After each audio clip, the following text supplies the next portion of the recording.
So this is AJ Klein with the Council of Canadians. I'm the Pacific Regional Organizer. We're joined here with Eric Doherty, who is a member of our Victoria, BC chapter, and ATU President John Danino, and they're going to be talking about intercity bus service, and Dylan will be touching on the Green New Deal. Really a key part of what we're grappling with here tonight and with the campaigning we're doing at the council around a Green New Deal is the question of who's going to decide our future. Is it going to be corporations or is it going to be people and communities? And we've seen what happens when we leave critical decisions to corporations and the volatility of the market with the oil crash that's happening currently. And we've also seen it with the cuts to intercity bus service, as well as a long list of other situations where people and communities have been left behind in the pursuit of profits. And really fundamentally, this system needs to change, because if we don't ensure that justice is centered in these decisions, we're going to keep seeing more and more injustices, and those are going to be compounded with the interconnected crises that we're facing in terms of the climate emergency, growing inequality, the rise of racism and white supremacy, and now the emerging global health emergency and likely a global recession. Thanks, Dylan. And now it's time for us to be joined by Eric Doherty. Eric, over to you. Thanks, AJ. I just want to start by telling you about just a little bit about myself. I live in Victoria, BC, but like a lot of people who live in cities in Canada, I've got family in a smaller rural area near 100 Mile House, BC, and I didn't used to think that the Greyhound bus service was so great. But it did the job. What we've got now on that route is something that is actually quite a bit worse. And I'm going to start my presentation and dig into that. Okay. And I also just wanted to mention that that I'm speaking to you from unceded Lekwungen territory in the midst of the beautiful Salish Sea. And also just mention that a fair number of the pictures I'm going to be showing are from a trip I took to Europe in 2018, where I spent a fair bit of time trying to find examples that have real relevance for Canada, and not just the big cities. This particular photo is from a small town called Umeå in Sweden, which is about the latitude of Prince George, and quite a different city from Prince George, however. So I want to talk a little bit about the situation we're in that you probably already know the basics of, but also want to flag that when there was the cancellation of Greyhound, there was quite a bit of media attention on this problem, the impacts on First Nations community, on seniors, on youth, on safety. But that's largely dried up. But the situation hasn't gotten better for people. The context that we're in is also, as framed by the Pact for a Green New Deal. It was that we have less than 10 years left to cut our emissions in half. Otherwise, we're facing these really catastrophic impacts. And I think it's important to note that our emissions aren't really going down. They're stuck at a very high plateau. And the main reason for that is the two big sectors, oil and gas and transportation. Our governments have been spending very large amounts of money on things that drive emissions up. So logically, our emissions have been going up. And we're looking at an increase of 43% from 1990 to 2017 in the transportation sector.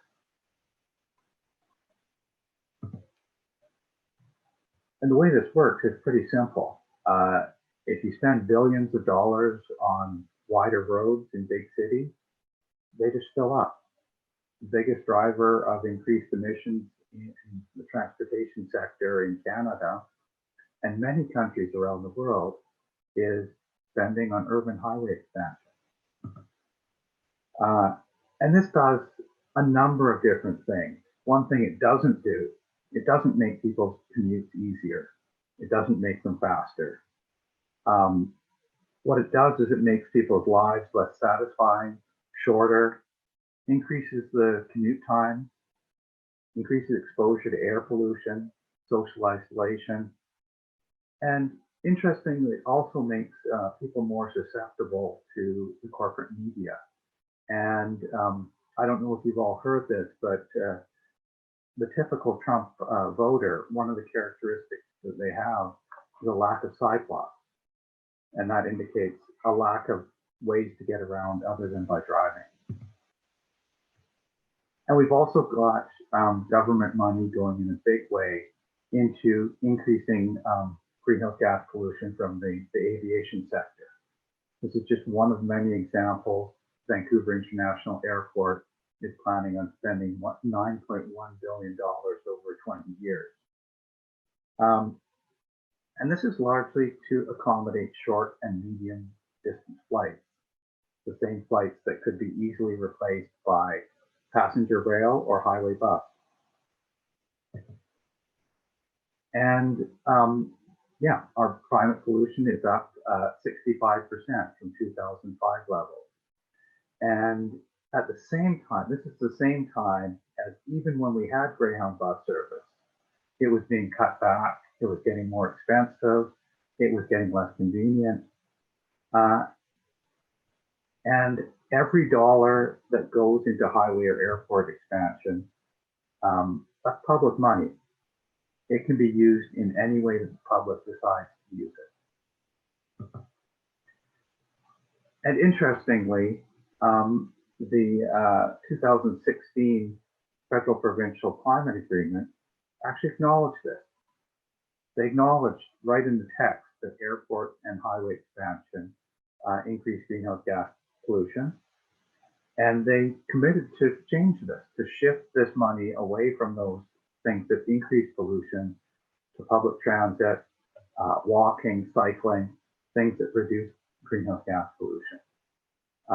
Of course, it hasn't happened. And so basically, if governments are actually forced to implement their own policy and stop spending money on urban highway expansion, there'll be billions of dollars a year available.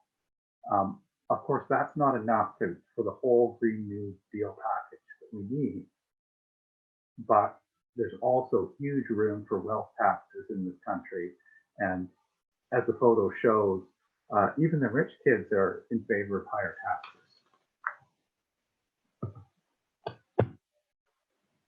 So if you were to think about just the $9.1 billion that our government is planning on spending on expanding Vancouver's airport for short haul flights, which are the most polluting form of transportation available, what would $9.1 billion look like if it went into highway bus service? I can tell you, the buses could be really nice. The stations could be really nice. And that's one of the reasons that I'm focusing on highway bus service, is it's something that can be done quickly. We could have highway bus service operating within a matter of months once decisions are made. I just want to flag that this is one of the nicer buses I rode in Europe. I took a trip from Berlin to Copenhagen on this bus, full day bus trip, and it was really nice. I got to sit right at the front. It even had windshield wipers for the passengers on the top deck.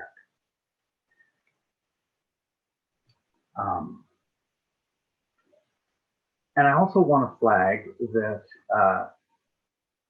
that the overemphasis, which has happened in some discussions of the Green New Deal, the overemphasis on high-speed rail has a real potential to divide the cities from rural areas and small towns. This has actually happened in Europe, where high-speed rail has been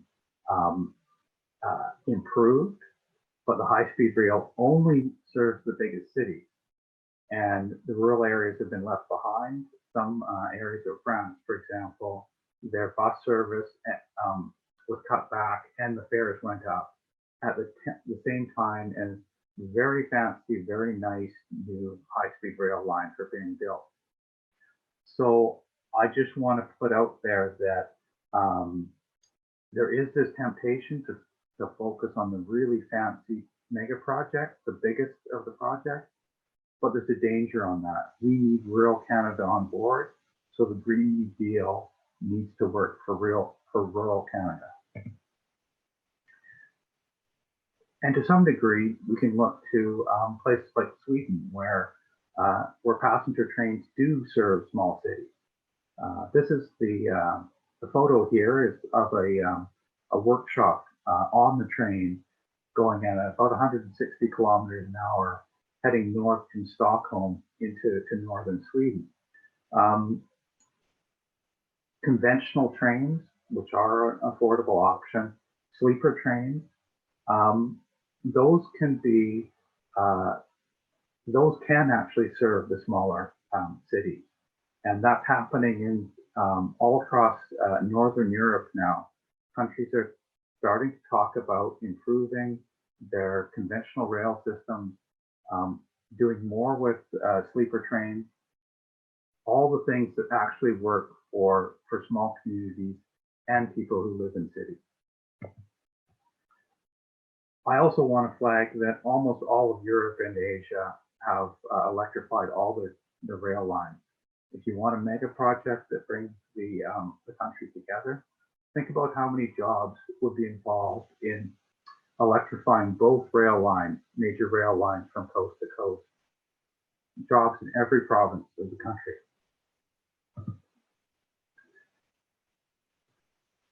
But again, there's some real challenges with rail, high costs, long timelines, and just the fact that right now most of our rail time is taken up with bulk commodities like oil and coal. As we phase out the use of fossil fuels, it opens up that track time, but that will take a little bit of time, whereas buses are just quicker. Lower capital costs, lower political barriers. We already own the roads. We don't have to nationalize the roads from a railway company to get full control of them. And fast results are crucial for building political momentum behind the Green New Deal. There's also a lot of good fits with other Green New Deal proposals, like the proposal, Delivering Community Power proposal of using post offices as community hubs, multi-purpose community hubs with electric charging. If that's also where the bus depot is, it makes that hub all the more viable. And the bus is a way of moving people, but also moving mail.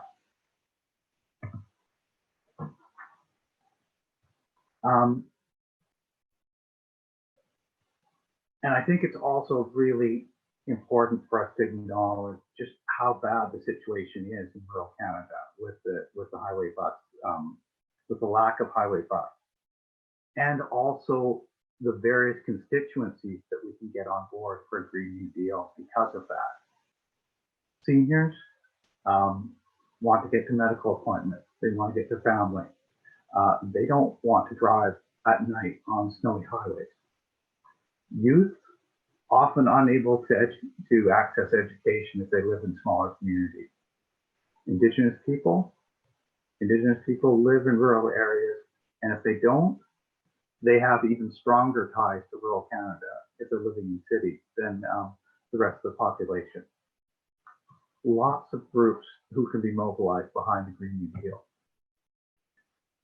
Safety from violent crime is the thing that actually got us some highway bus service to replace Greyhound in northern BC. It was a highway of tears, young Indigenous women being murdered and going missing. That's what brought on the push, the political pressure that got us BC bus service for northern BC. But this problem isn't isolated to northern BC.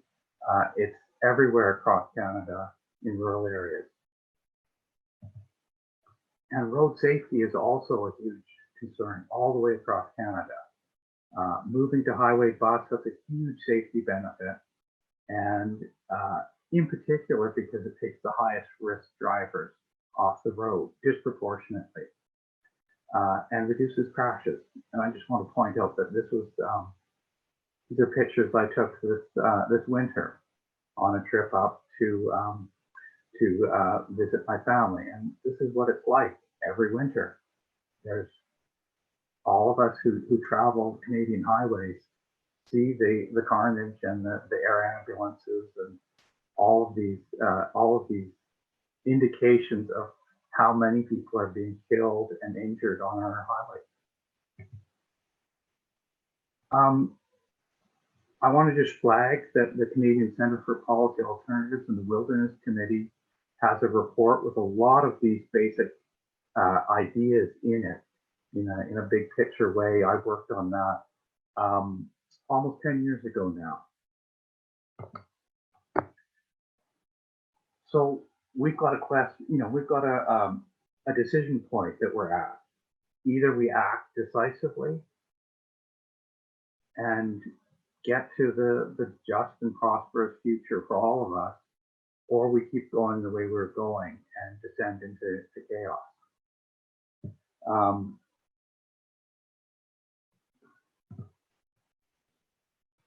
And I also want to flag that the young people who are pushing hardest for climate action are also very ready and willing to move away from the automobile society. They're ready to leave automobile ownership behind in particular. Vehicle ownership is down very rapidly all the way across Canada. Quebec has some of the best data where young men, vehicle ownership went down 20% in just 5 years. And beyond the small communities, I want to raise the issue of seniors everywhere in Canada. We've got a growing population of seniors, many of whom still drive, but don't drive at night, don't want to drive long distances on highways, and want to live in communities where they can be active. And that means investing big time in paratransit. Handy Dart in BC is what we call it. Services for door-to-door transit, which is greatly underfunded in BC. It also means building sidewalks. It also means making sure that the bicycle facilities that we build are actually accessible to people using mobility scooters and wheelchairs. Yeah, and actually, of course, all of these things, if you can't get to a highway bus, it's of no use to you whatsoever. And I just wanted to bring up a quote because I'm going into a section about reducing the number of cars quickly, is that it's become very obvious that we need to reduce the number of cars and the amount of driving in our cities.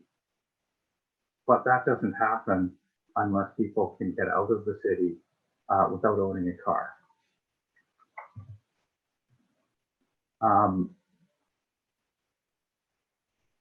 And the studies that we've seen and the experiences we've seen out of Europe and Asia and North America, everywhere, is that where there's less road space, people drive less. They switch to transit. I've got citations underneath all of these slides coming up. Another one from Europe, traffic disappears or evaporates. And reductions in roadway capacity tend to produce social and economic benefits without worsening traffic congestion. All of this stuff has led to cities like Paris, like Amsterdam, like Vancouver, deciding that they're going to shift road space away from the private automobile, particularly into cycling and transit lanes. And in this case, the city of Vancouver is planning to greatly reduce dependence on fossil fuels through a reduction in vehicle ownership and kilometers traveled by vehicle. They're aiming for to go from to 2/3 trips by active transportation, up from half today in only 10 years. And of course, the private automobile takes up a lot of room in our city, and people don't take up a lot of room, which is why the transit bus is such a remarkable way of creating space for other things in our cities and making cities nicer. And once you get a transit bus in a bus lane, that can move 5 to 10 times as many people as a lane of car traffic. And cities all over the world are doing just that. This presentation, if you're interested in any of the information, is based on this article, Green New Deal Must Include a Transportation Transformation, and it's available at nationalobserver.com. And just as we're shifting to John's presentation and then discussion, I want to flag that I believe that the Council of Canadians is one of the organizations that really best positioned to reach rural areas, small cities, and also connect to the city, to the bigger cities on the issue of a Green New Deal that works for everyone. And I also just want to close up by pointing out that until recently, this lovely linear park in Paris was a crowded highway. We're going to need to make a lot of changes that might seem impossible till they're done, but people are doing some things that seemed impossible till they were done in other cities all over the world.